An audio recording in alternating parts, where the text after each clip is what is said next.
Bienvenidos a Entre Adictos, un lugar para compartir las experiencias de personas y familias con problemas de adicción, que tiene como un único fin y es ayudarte a volver a creer en ti. Somos Efraín Martínez, Simón Mejía e Ivonne Basto, y nuestra hoja de presentación para este espacio es diferente. Los tres atravesamos en nuestra vida los laberintos de la adicción, y hoy nos unimos para brindarte un espacio seguro, para hablar entre adictos, sin pelos en la lengua y sin tabús, sobre las adicciones, así como empiezan, por qué se sostienen, cómo salir de ahí para llevar una vida auténtica y con propósito. Con diversos invitados a lo largo de los capítulos, seremos los que te acompañen en este camino de volver a creer en ti.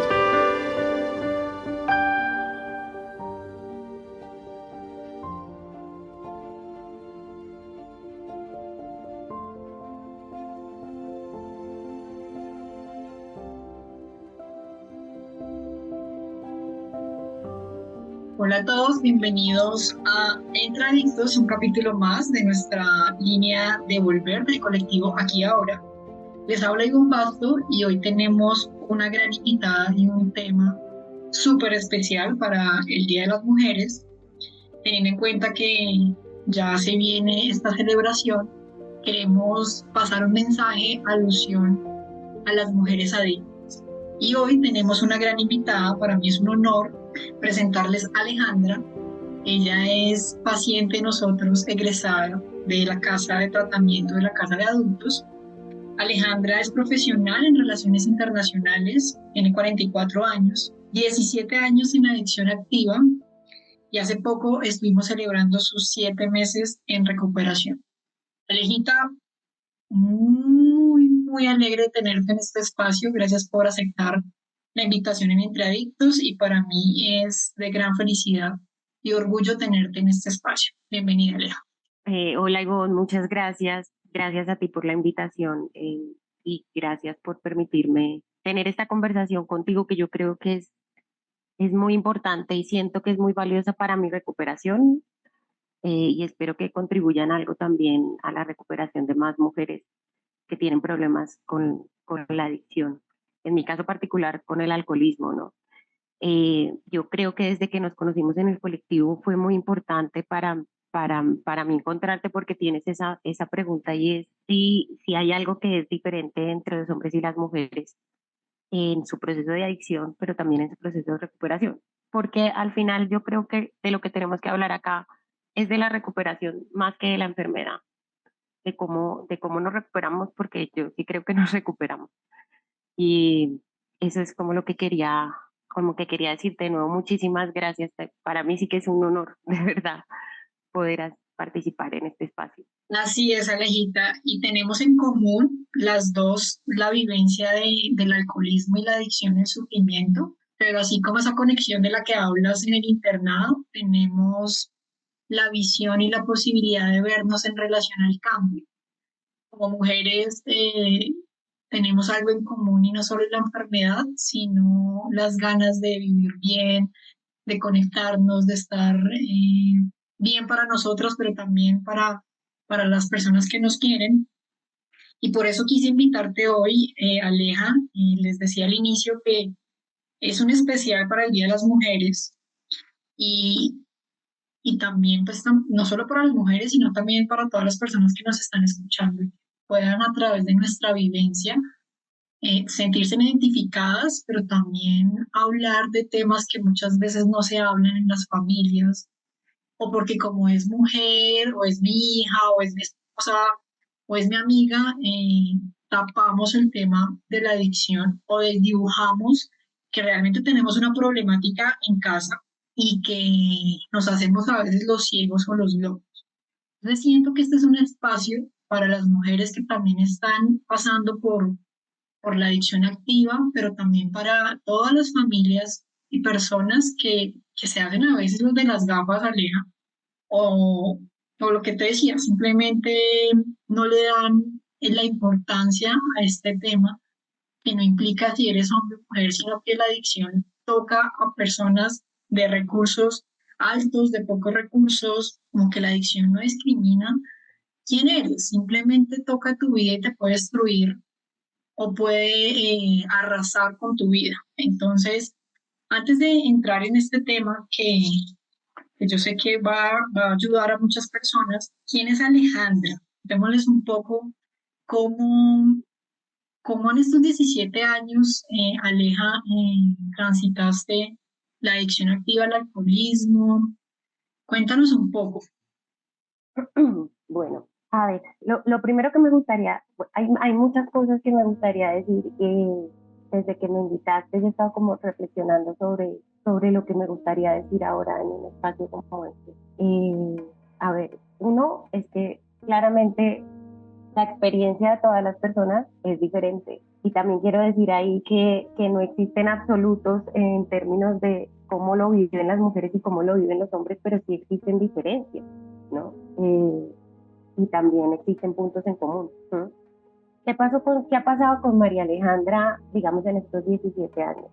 Yo hoy, después de muchos intentos por salir adelante, digamos, de esta enfermedad, eh, pienso que en mi caso particular, el día de hoy es muy importante decir que para mí todas las formas de lucha son válidas. Y cuando digo que todas las formas de lucha son válidas, quiero decir que yo hoy he aprendido que no me quiero casar con ningún tipo o único modo de recuperarse. Existen muchas maneras y a las personas, de acuerdo también a su personalidad, a su entorno, a, al acceso a la información que tenga también, a las preguntas que se haga como desde lo fundamental, le sirven unas cosas más que otras. Y en ese recorrido, hoy yo, por ejemplo, sigo participando en las actividades del colectivo, en las actividades del plan Soporte, para mí son vitales y son importantes, pero también tengo terapia psicológica, también participo en grupos de 12 pasos activamente, que los conozco desde hace muchísimos años, participo en la confraternidad de Alcohólicos Anónimos, y también participo en otra cosa que se llama SMART, y en todos encuentro una riqueza que me sirve a mí, porque yo hoy pensaba que que esta enfermedad al final, digamos, el alcohol, y vamos a decir que una adicción a un comportamiento o a una sustancia es solamente una parte de un montón de cosas que están por debajo y que están detrás, y que lo que yo tengo que aprender a hacer hoy es a aprovechar todos los escenarios y todas las herramientas que me ofrezca la vida para ser una mejor persona y para tener una mejor relación conmigo misma, ¿no? Creo que eso es muy, muy, muy importante el día de hoy para mí, decirlo, ¿no? Yo, digamos que empecé con un problema muy problemático con la comida desde que era niña, y tengo recuerdos en mi infancia y en mi adolescencia de vivir todo el tiempo a dieta sin que eso funcionara, y como con una fuerte sensación de incomodidad conmigo misma, por el tema del peso. Eso me hacía pararme en un lugar diferente, eh, y como desde la vulnerabilidad, cuando alguien me quería hacer daño, que se refería a mi peso. Yo, cerca de los 25, 26 años, tomé la decisión de hacerme el bypass gástrico, que cursa con un cambio de vida total, y es que yo me voy a estudiar a otro país. Entonces yo vivo gran parte de la pérdida de peso fuera de mi casa por primera vez, en otro escenario. Yo he tenido la fortuna, como te decía, por la carrera que elegí, y por la forma en la que ejerzo mi vida profesional, de trabajar en muchos proyectos sociales. Y empecé, digamos, mi consumo problemático de alcohol cerca de los 27, 28 años. Antes tenía un consumo problemático de comida. Y lo que ocurre con esa operación es que hay una mala absorción de todos los nutrientes y de los alimentos en general, y pues yo podía beber unas cantidades ingentes de alcohol. O sea, yo podía llevar a todo el bus de mis amigos y dejarlos, y el alcohol me pasaba derecho. Estaba pensando yo que yo tengo, digamos, muchas experiencias cercanas relativas a la adicción en mi familia, pero nunca asumí que tenía un gen adictivo. Y hoy hablando con mi hermana, ella dice, yo incluso desde el miedo, sí he pensado eso muchas veces, desde muy chiquita. Yo no pensaba eso. Yo pensaba que podía pasar por ahí y que el problema lo tenían las otras personas de mi familia. Entonces empiezo a beber y asocio mucho el tema de la bebida a una cosa en mi cabeza muy glamorosa y sigue siendo así. A mí me parece muy glamoroso cocinar con vino, con una copa de vino. Me parecía muy glamoroso cuando yo iba con mis amigas de la universidad a tomarme un dry martini, muy glamoroso todo eso. El asunto es que eso pasó hace décadas, ya no es que pasó hace unos añitos, no, pasó hace décadas, dejó de ser así, se volvió un tormento terrible y pues ha corrido muchísima agua desde ahí. Yo, recordando, digamos, cómo ha sido toda mi carrera adicta, digamos que empezó como todo el mundo, eh, o digamos que tenía una relación con el consumo de alcohol ocasional durante mi carrera, y yo hablaba hoy eso con Andrea, para mí eran muy importantes muchas cosas, yo era muy buena estudiante, entonces mantener la beca era muy importante, conseguí un trabajo muy rápido con mujeres y eso también se volvió como el centro de mi vida ahí. Y yo creo que durante mucho tiempo fui aparentemente funcional y exitosa.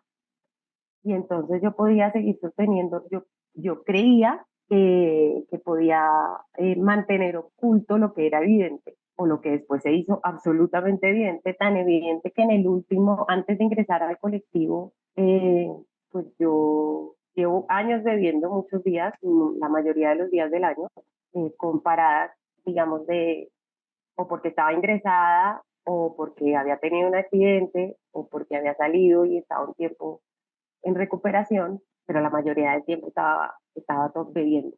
Estaba bebiendo a cualquier hora, cualquier cosa, y ya un poco, y esto me lo ha dicho mi familia, de alguna manera yo estaba desahuciada por mí misma y mi familia también ha pensado como, pues hemos intentado todo, pero no ha sido posible ayudarla de ninguna manera, ya lo que pues se va a morir así, y se va a morir, pues yo creo que incluso pensaban que rápido. Yo pienso, y en esto sí, en la recuperación uno se encuentra con que efectivamente uno ha puesto su vida en muchas circunstancias de vulnerabilidad muy complicadas y aquí estamos. Y esa pregunta es importante hoy para mí porque estoy aquí, porque tengo un propósito. Es muy bonito reconectarse en el colectivo con la idea de que hay un propósito para uno, y un propósito vital, ¿no?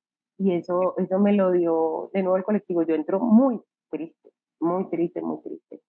En esos 17 años pasaron muchas cosas, entre ellas que yo, digamos, desde mi experiencia me parecen dolorosas, y es que todo lo que la gente me decía, lo primero que pasó es que cuando yo me ingreso, yo digo, bueno, hay que hacer esto. Ya había pasado por cosas como misas de sanación, por pagar un hipnoterapista, que en ese momento fue costosísimo, sacar la plata de mi dinero a escondidas. Creo que mi hermana que está oyendo esto es la primera vez que lo sabe. Y me fui todo un día, llegué borracha donde el, el hipnotista. Bueno, yo, todo cualquier cosa, y también a mi primer internado, llego a indicarle la enfermedad a otro. Es decir, por favor, ayúdeme, tengo un problema terrible, esto es muy grave, solucionelo. Yo le pago lo que sea, pero solucionelo. ¿Qué he aprendido yo hoy después de todo ese recorrido? Porque creo que todos han sido valiosos, todas esas experiencias son valiosas. Y ha habido mucha gente y muchas mujeres, o sí quiero decir que muchas mujeres que me han dado la mano, eh, que la responsabilidad, como en cualquier otra enfermedad, también es del paciente, ¿no? Pues si a usted le dicen tenga el pie en alto, no lo apoye porque pues puede hacerse más daño, pues uno tiene el pie en alto. Y si a usted le dicen no beba, porque puede que Jamás le voy a hacer vaya caso. mal, pues uno no bebe, pero no se va a solucionar Así es. mágicamente. Y yo sí ingreso a ese primer internado pensando, lo voy a hacer muy bien, no voy a sacar 10 en todo como lo he hecho muchas veces a la berraca en mi vida y diciendo yo puedo, yo puedo, yo puedo, yo puedo y esto me va a ganar. Y no pude. Y pensé, lo hice muy bien 3 meses, ya esto se solucionó, adiós, vámonos. Y lo que pasa sí es que se me olvida esa condición de alergia que tengo, se me olvida porque dejo de pensar en eso y vuelvo a beber. Y también entendí, digamos, siempre que yo estaba siempre pensando en que no era tan alcohólica como ese o esa, no me iba a ir tan mal como ese o ese porque yo era más lista o tenía más capacidad o tal cosa o lo uno o lo otro y todo pasaba. Entonces, en estos 17 años, y con esto no quiero decir, no le quiero decir a la gente que tiene que llegar a unos fondos espantosos, ojalá no, cada uno pone y entiende cuál es su fondo, pero sí quiero que creo que uno siempre sabe cuando se relaciona más mal con una sustancia o con un comportamiento, uno es el primero que sabe. Tal vez es el último en verbalizarlo, pero sí sabe. Y esas preguntas aparecen ahí porque algo malo pasa. Si usted no tiene problemas con el alcohol, nunca bebe o nunca tiene un consumo problemático, pues no se lo pregunta. Pero cuando usted se lo pregunta es porque algo malo ocurre, algo está pasando dentro de usted. Y entonces yo sí creo que entre más rápido uno acepte la ayuda y entienda de verdad que es una enfermedad, pues mejor le va, mejor le va. Porque a mí me decían, no, pues es que yo me tiré de una ventana. Yo decía, yo jamás pues me tiré de una ventana, ¿no? Y así un montón de cosas. Y en eso, en la recuperación, hay muchos mensajes que yo he sentido como sentencias, no como advertencias, sino como una sentencia muy dolorosa y ya al final de los años de adicción yo decía, me voy a morir con esto, no puedo recuperarme. Y he llegado a unas cosas que jamás pensé. Hoy pensaba que hace 20, 17 años había cosas que me parecían ya muy graves y que viví. Y tuve que vivir cosas mucho más graves, cada vez más graves, como si el fondo, si usted no le pone si yo no, en mi caso, si yo no le ponía un límite, iba a llegar a más fondos y a más fondos y a más fondos y a más fondos. No tienen un final, ¿no? Eso, eso es muy triste y es muy, muy complicado, ¿no? Cursa también con que yo tengo un diagnóstico de depresión anterior al alcoholismo. Y pues eso tampoco ayudó mucho, porque eh, aunque no parecía para la mayoría de la gente, mi forma de ver el mundo muchas veces es muy catastrófica. Y eso me hacía tirar la toalla muy rápido. Otra cosa que quería decir aquí también es que me costó mucho trabajo entender que es una enfermedad como cualquier otra. Y entonces yo sí creía que estaba en mi control, de verdad que estaba en mi control y que era una mala persona cuando decidía beber, era mala y me estaba comportando mal y eso afectó el consumo. Lo que hizo fue llevarme a pensar que yo no tenía ningún valor como ser humano y menos como mujer, ¿no? Ya hablaremos más adelante qué significa eso, pero eso, digamos, en mí ha sido muy complicado, pero también quiero decirte que en el proceso de recuperación las mujeres han sido fundamentales. Yo cuando conocí Alcohólicos Anónimos, que fue, digamos, del tiempo, fue una experiencia en la que yo pude vivir en abstinencia un tiempo largo. Tuve una madrina que yo le llamo la madrina fundamental, es la fundamental, ahora tengo otra bellísima también, pero en ese lugar tuve la suerte de llegar y tener un grupo de mujeres, no solamente mi madrina, que me abrazaron mucho. Y eso fue definitivo y fue muy, muy, muy importante para mí. Incluso recuerdo que en Madrid nosotras nos reuníamos una vez al mes para trabajar los 12 pasos de recuperación, que es lo que trabaja esta confraternidad, desde el punto de vista de las mujeres, y allá encontraba en Madrid. Y eso me pareció una nota. Y en Colombia también hay, en Bogotá hay, en Santa María de los Ángeles se reúnen mujeres. Y creo que es un espacio seguro que construimos las mujeres ahí para poder hablar de cosas en donde muchas veces el escenario es muy masculino. Entonces yo no me siento para nada cómoda hablando de mi sexualidad, por ejemplo, entre otras cosas, por hombre. No me siento como en ese lugar. Entonces, ellas han sido muy, muy importantes. Las terapeutas también han sido importantes en este camino de recuperación. Porque uno pierde lo que me pasó a mí es que yo perdí todo contacto con todo el mundo y sentía rabia con todo el mundo. Y perdí a las mujeres fundantes de mi vida, mi relación con mi mamá, mi relación con mis tías, mi relación con mi hermana. eh, lo perdí por estar bebiendo porque nunca estaba. Yo no podía estar, yo bebía y hoy sé que yo bebía para silenciar mi cabeza, para silenciar ese dolor profundo que tenía dentro. Y eso. Alejita, muchas gracias por hacer un resumen prácticamente de lo que ha sido la vivencia. Yo me siento muy identificada contigo y agradezco este espacio porque no es fácil sintetizar vivencia en consumo activo, pero me parece algo bonito y es que el mensaje que dejas no es solo lo que pasó con Alejandra en temas de consumo activo, sino cómo ha sido también ese camino de pedir ayuda, de encontrarte, de buscar opciones para vivir bien. Y por eso digo que me siento identificada, que en varios capítulos he hablado cómo desde mi adicción dejé que pasaran muchos años, también tuve varios procesos de recuperación, varias recaídas, intentos fallidos, negación completa del tema yo diferenciaba el tema de las sustancias, después terminé siendo alcohólica porque decía que lo mío no era el problema no era el alcohol y bueno, y un sinfín de justificaciones.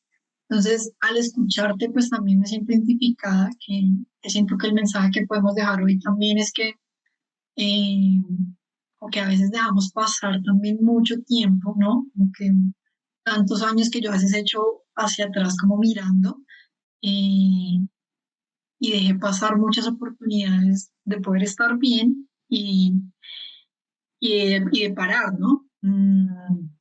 Parar no es fácil y no porque sea el tema hoy de mujeres, porque siento que en temas de adicción para cualquier persona es un proceso, ¿no? Pero escuchándote me identificaba mucho con el tema de la adicción, pero también con el proceso de recuperación. El tema del servicio, yo soy igual, el tema de los grupos, el tema de mi terapeuta, de mi padrino, de dejar una huella, básicamente este espacio habla también de la posibilidad desde nuestra experiencia que podemos dejar en el otro. Entonces, pues nada, siento que la magia de la recuperación se siente con tu experiencia y quería agradecerte por eso, Aleja. Y tenemos en común varios años de consumo activo, pero también varios procesos de recuperación y el solo por hoy, ¿no? La gratitud de empezar día a la vez y quiero que, Aleja, podamos tocar en este especial de Día de las Mujeres, desde tu experiencia, qué tabús, qué juicios o qué percepción a nivel social tenemos eh, frente a lo que implica ser adicta siendo mujer. Bueno, yo creo que aquí hay un montón de tela para cortar en este asunto, pero vamos a tratar o voy a tratar de ser como muy concreta en mis reflexiones al punto de esto. Y es que en una sociedad mm, como la que vivimos, digamos, en una sociedad sexista, el hecho de consumir, y en mi caso particular de consumir alcohol, por el hecho de ser mujer, sí se ve de una manera distinta. Yo siento que el consumo de alcohol en las mujeres y de sustancias es muy solitario. Nosotras tratamos o en mi caso, yo trato de ocultar la enfermedad hasta el último momento de las consecuencias. Y es muy complicado porque hacia el interior, perdón, hacia el exterior, eh, está muy mal vista una mujer en la calle, una mujer cada 8 días bebiendo, una mujer amaneciendo bebiendo. De hecho, hay comentarios como, pues es que bebe como un hombre, usted Ujú. bebe como un hombre, ¿no? Entonces se desdibuja ahí el asunto. Y en ese sentido, hay como dos reflexiones importantes. La primera es que cuando uno llega a los centros de desintoxicación o de rehabilitación, la mayoría son hombres. Cuando uno va a los grupos, la mayoría son hombres. ¿Y eso qué quiere decir? Quiere decir también, y cuando uno bebe de manera descontrolada, bebe con hombres, a no ser que ya tengas mujeres que también están enfermas de alcoholismo, pero generalmente entonces tú pierdes esa conexión y te conectas con los hombres porque es que bebe como un hombre. Y entonces está muy mal visto y en la recuperación lo que tú ves y valoran es que las mujeres están acompañando a sus esposos, a sus hijos, a sus hermanos, y está bien visto, pero ves muy poco esposos acompañando mujeres, hijos que no están recriminando a sus mamás, ¿no?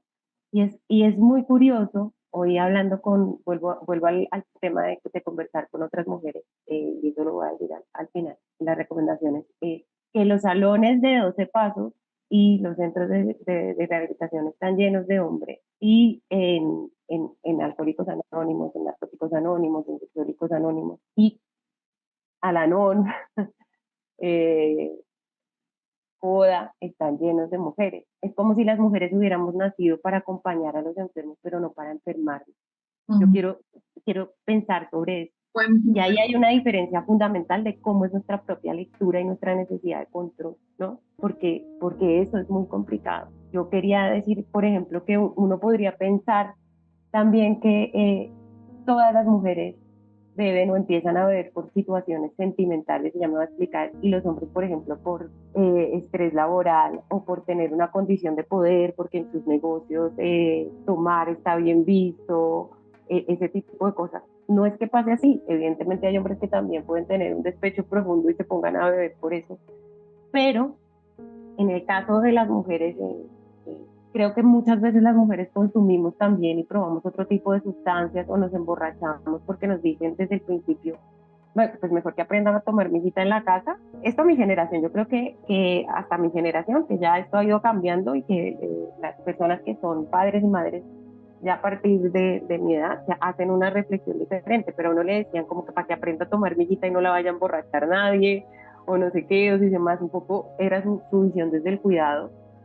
Eh, y, y entonces uno como que, pues sí, tenía que cuidarse, pero en una relación dependiente, muchas mujeres pueden empezar a beber porque su pareja bebe constantemente y ellas lo acompañan en la adicción. Y resulta que terminan también siendo adictas.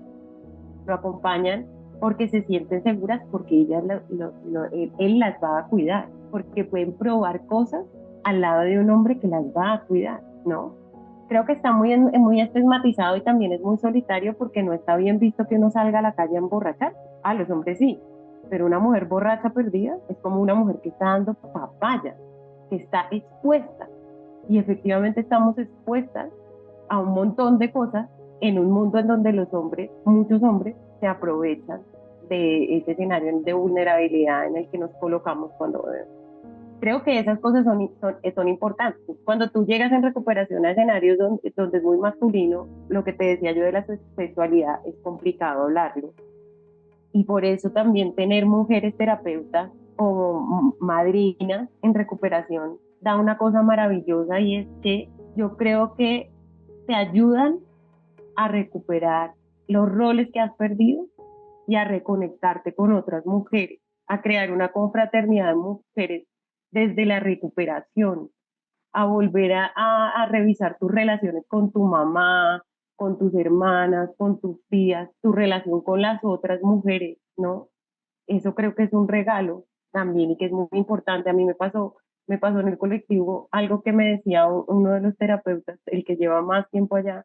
Yo estuve en una casa donde hubo más mujeres que hombres al final y me decían 10 años, no había pasado esto nunca. Y es un privilegio, yo tengo que acordarme de todas esas cosas. Uno, yo creo que en este camino de recuperación uno cree que hace muchas cosas que al final es que las cositas se van como colocando, se van poniendo, si uno es capaz de verlas, si uno es capaz de verlas. Eso me parece importante. Creo que es muy importante también, como tú decías, trabajar con las mujeres y con los hombres, el hecho de que tenemos derecho a enfermarnos, de que esta enfermedad, como lo dijiste al principio, no tiene nada que ver con la condición social, la raza, la condición de género, la elección que hayas hecho sobre tu propia sexualidad. Hay una predisposición genética y luego hay una mala relación que puede estar incluida por un montón de cosas. Pero sí creo que es muy solitario el consumo y aumenta eso la depresión porque no está bien visto. No está bien visto que nos enfermemos, no está bien visto que tomemos una decisión frente a un hombre adicto y lo abandonemos.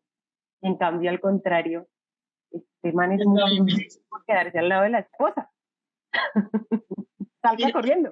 con lo que dices, yo hago relación que muchos de los tabús, percepciones sociales también vienen desde las creencias en las cuales crecimos a nivel familiar, ¿no? Al escucharte, no sé si las personas que nos están escuchando también sienten esto, pero mi sensación fue como sin querer, jodidamente, en mi familia desdibujaban ese tema, ¿sí? Porque era muy bien visto en las reuniones, si estaban todos los tíos, los primos tomando, ¿sí? Y muchas veces, estoy hablando de hace muchos años, ¿no? Entonces, la mujer tenía que decir el sorbito a escondidas, como muy, muy desde el pudor, ¿no? Como desde el pudor. Y, y hablo que ese tabú viene también pues desde la creencia que genera pues un impacto donde a mí me generaba curiosidad. Yo decía, ¿por qué yo sí, yo no? ¿Sí? Eh, y culturalmente me llevó a mí a relacionarme la mayoría de veces con más hombres que mujeres, ¿sí? Entonces, en los parches en los que yo me la pasaba, eran más amigos que amigas, y habíamos dos o tres, pero siempre, yo les cuento en otros podcasts que a mí me decían la burra, ¿sí? El tema de la cantidad de sustancia que consumía, y con el alcoholismo fue igual, ¿no? Entonces era la que más aguantaba, ¿sí? Ese comentario de toma un hombre, un amigo más, creo que en ese momento a mí me reforzaba una posibilidad de ser y poder estar ahí. Y a veces lo que yo hacía era como desdibujar los riesgos, muchas veces tarde de la noche en lugares, ahí donde tú hablas de los fondos, donde no me importaba a dónde llegaba, con quién amanecía, o sea, el tema de conciencia, penas, o sea, una vaina que hoy en día yo lo pienso y digo, qué tantas cosas que hice, sí, pero también tiene una otra forma desde ese tema cultural que lo viene a uno como enganchando, ¿no? Y estaba haciendo ese retroceso y sí, tuve como tres máximo, amigas, por decirlo así, en temas de consumo activo, ¿sí? Pero siempre también había como que nos desprendíamos por los mismos grupos, pero el dolor, el sufrimiento, el tema de no tener lo que tú decías, de no hacernos cargo, en mi caso no hacerme cargo de mi adicción, también era parte como de no pasa nada, y si ellos están bien y lo manejan, era un tema de justificar. En mi caso fue más social y después terminó siendo solitario, como tú lo dices, muy solitario. Creo que ese es el punto más doloroso de mi adicción, después de estar tan, como al tema social. Y estaba haciendo como ese análisis de línea de vida con lo mío, y creo que yo soy una de las que expreso y me da mucha alegría cuando llegan mujeres a internarse, cuando llegan a los grupos, por lo que tú dices, porque cuando yo me interné, yo también tenía, o sea, me generaba mucha tensión porque siempre habían más hombres en los procesos de recuperación. Conocí los grupos de NEA y lo mismo, ¿no? Llegaban y yo decía, como que a veces pensaba como no hay un tema donde las mujeres, o sea, realmente esto es un tema que consumen más los hombres que las mujeres, y en porcentajes, es un tema que se puede hasta igualar, a veces se puede consumir más las mujeres, pero hay unos miedos, hay los tabús de pedir ayuda. O sea, es terrible que mi hija esté en un centro de rehabilitación, es terrible que esta empresaria, tenga un problema de alcoholismo, ¿no? Y ese mismo tabú y presión social creo que impacta mucho en las mujeres para que no reconozcan que tienen una enfermedad y que necesitan ayuda. A mí ese impacto me generó, primero era más social, ¿sí? Y me generó muchísimo, muchos años, y eso es como una cuota ahí de dolor por esa misma percepción, ¿no? Como el que dirán, entonces a veces digo, ¿cuántas mujeres no viven o vivieron lo mismo que nosotras? De no pedir una ayuda o de no llegar a ciertos lugares porque pues no se ve como si fuera normal, por decirlo así, lo que tú dices, como si no tuviéramos el permiso de no, de no poder tener una enfermedad o un tema de no control por ser mujeres, ¿no? Y ahí es donde quería preguntarte si tú consideras que existen diferencias en la adicción y en la recuperación desde el ser hombre o ser mujer, desde el tema del género. ¿Tú cómo lo ves? Pues yo, digamos que en términos generales, creo que, pues claro, la enfermedad es la misma, los síntomas pueden ser los mismos, pasan ambos por la ansiedad. Sin embargo, mi experiencia tanto en la enfermedad como en la recuperación, yo creo que los hombres se enferman en grupito y se recuperan en grupito, porque la relación con las sustancias para los hombres tiene mucho que ver con sus relaciones con los otros, con sus pares iguales. ¿Sí? En cambio, por ejemplo, cuando las mujeres consumimos, nosotras digamos como, pues uno sale y no sé qué, pero entonces nos vamos a cuidar entre todas y no sé, hay más pensamiento sobre el cuidado. Y de hecho yo recuerdo cuando, digamos, mi consumo todavía no era problemático, que hacíamos una cosa con mis amigas del colegio y luego de la universidad, que era como las noches de mujeres, donde nos dábamos cierta licencia en un espacio controlado. En un espacio controlado, en ese momento, yo creo que era muy poquita la sustancia y era más la emoción de estar todas juntas y de estar hablando y de estar como en una complicidad, pero en una casa, ¿no? Yo siento que a lo largo, cuando uno tiene un despecho y dice, bueno, me voy a emborrachar, pues uno llama a la íntima amiga, a la íntima y le dice, ve, pongamos aquí un tango, yo qué sé, y vamos a cantar esto, ¿sí? Pero no en la calle. ¿A ti no te parece lo más glamoroso el día de tu graduación de la universidad, salir pues borracha y estar ahí en esa exposición, si no quieres mantenerte linda, bonita, no sé qué, en el mundo de lo femenino? Y eso todo se pierde bueno, yo creo que hombres y mujeres perdemos el decoro cuando estamos bajo la sustancia en un grado excesivo, pero no quieres estar expuesta a muchas cosas, entonces es en lo privado. Y probablemente muchas mujeres tienen miedo a pedir ayuda y dicen, bueno, yo no tengo tanto un problema con esta sustancia o con esto, sino es que me siento triste y por eso hago esto, entonces mejor voy a la iglesia. Nos cuesta entender eso que tenemos, algo que se nos salió de las manos, nos cuesta a nosotras mismas y al mundo y al mundo en general, nuestro mismo rol.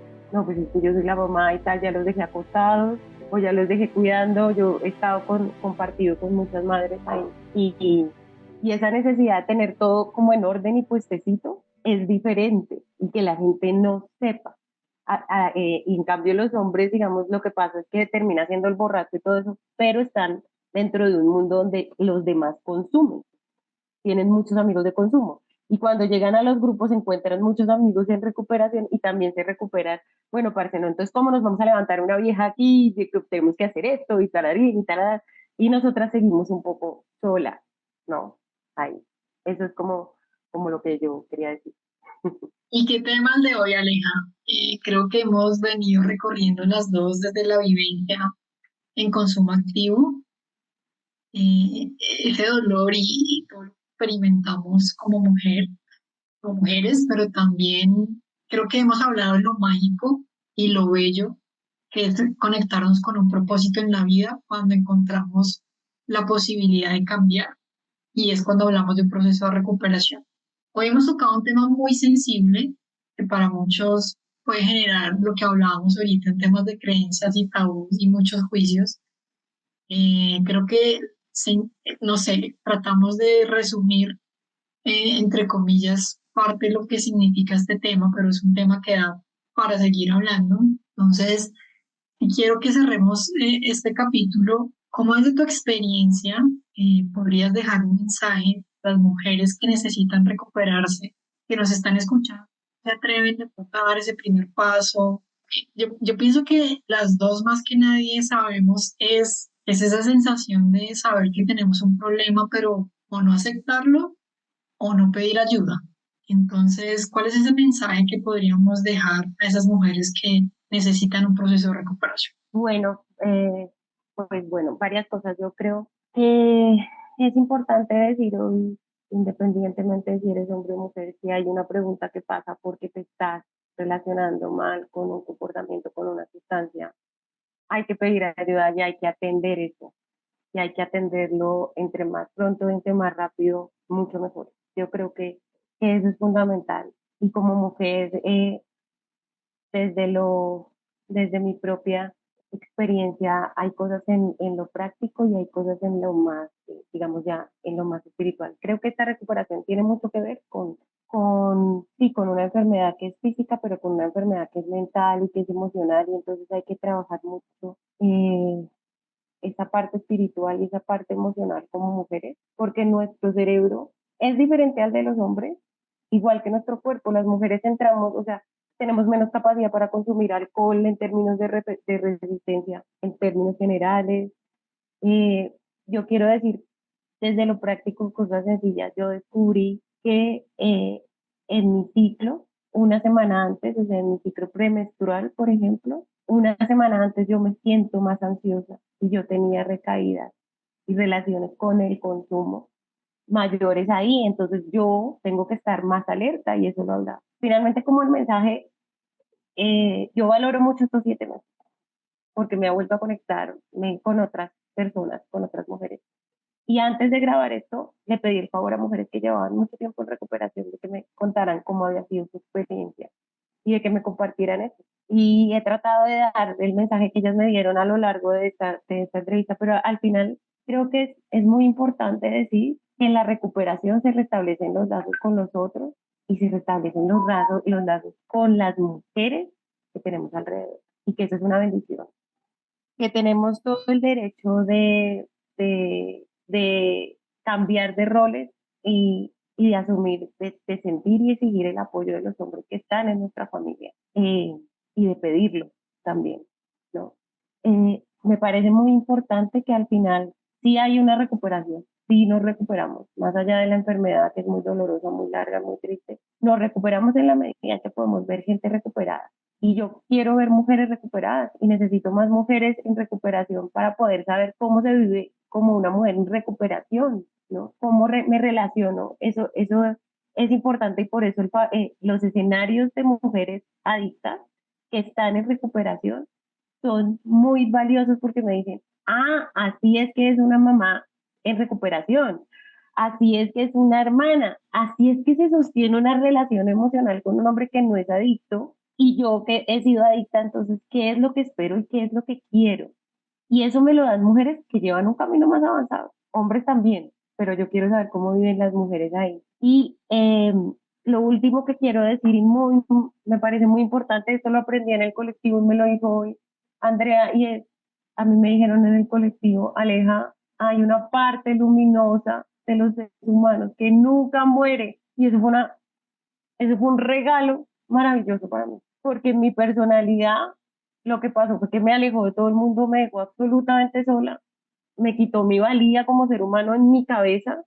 Yo sigo, digamos, batallando con muchos miedos, con tristezas, con no sé qué, pero puedo decir que en estos 7 meses han sido más las cosas buenas que las malas, que yo no le quiero pedir a la recuperación solamente dejar de beber, yo quiero ser otra persona, quiero ser una mejor persona. No quiero ser la Alejandra que era cuando no bebía problemáticamente. Quiero ser otra persona, una persona de 44 años que tiene una vida en recuperación. Y eso de tener un lado luminoso significa que yo al final hay algo en mi espíritu, en mi alma y en mi personalidad que cuando yo se lo permite brilla. Y eso se lo quito yo cuando me relaciono con una sustancia mal, cuando me relaciono con una sustancia sin saber, porque la finalidad de mis relaciones es borrarme, es anularme, es no sentir, es no pensar, pues estoy apagando o quitando ese brillo. Eso es lo que yo quería decir, ¿no? Eso de lo luminoso, porque yo siento que en esta enfermedad siempre se ve todo lo malo y todo lo piltrafa que es uno, y claro, podría hacer así millones de cosas. Y me parece también importante hablar sobre la sombra, porque las mujeres, como lo mantenemos escondido, yo abrazo esa sombra de María Alejandra, que ha hecho muchas cosas, pero también sé que hay una luz y hoy quiero vivir desde el día, desde el lado luminoso. Hoy gracias, Ivonne, ha sido un placer conversar contigo. Yo no sé de verdad cómo agradecerte esto. Alejita, gracias a ti por ese mensaje tan inspirador y creo que dejas un gran grano de arena para las personas que nos están escuchando. Creo que tu mensaje está cargado de amor, gratitud está cargado de un mensaje de esperanza, ¿sí? Y creo que eso es muy valioso. Creo que una de las cosas que yo he aprendido es que después de la tormenta viene la calma y ese es el regalo que nos da la recuperación. Yo le sumaría a ese mensaje a todas las mujeres que nos están escuchando y o personas que tienen problemas con la adicción, es que cuando uno da el primer paso de pedir la ayuda, se da cuenta que más que dejar de consumir, hay un fondo de dolores y de situaciones que los llevan a esa sombra que tú hablabas. Y creo que la magia que yo he podido experimentar en casi estos 12 años que llevo en proceso de recuperación es que aprendí quién es Ivonne sin anestesiarse, pero aparte de eso encontré una, una versión de Ivonne que yo tenía muy, muy apagada, ¿sí?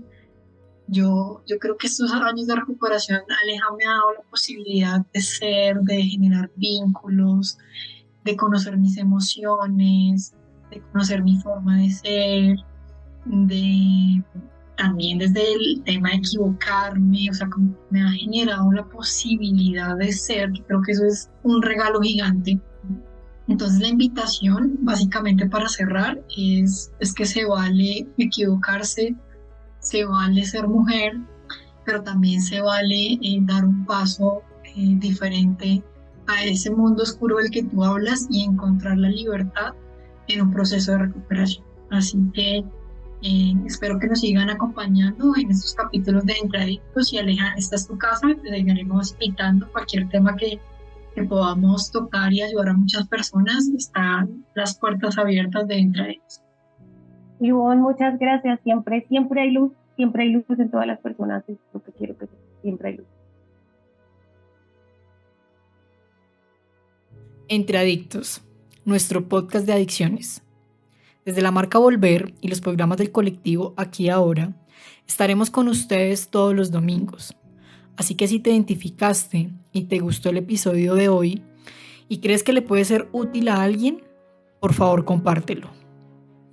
No olvides seguirnos en nuestras redes sociales, @volver_adicciones y conoce nuestra página web adicciones@volver.com. Allí encontrarás artículos, testimonios y temas relacionados con la adicción. Así que nos vemos en un próximo capítulo y recuerda, el poder del cambio está dentro de ti.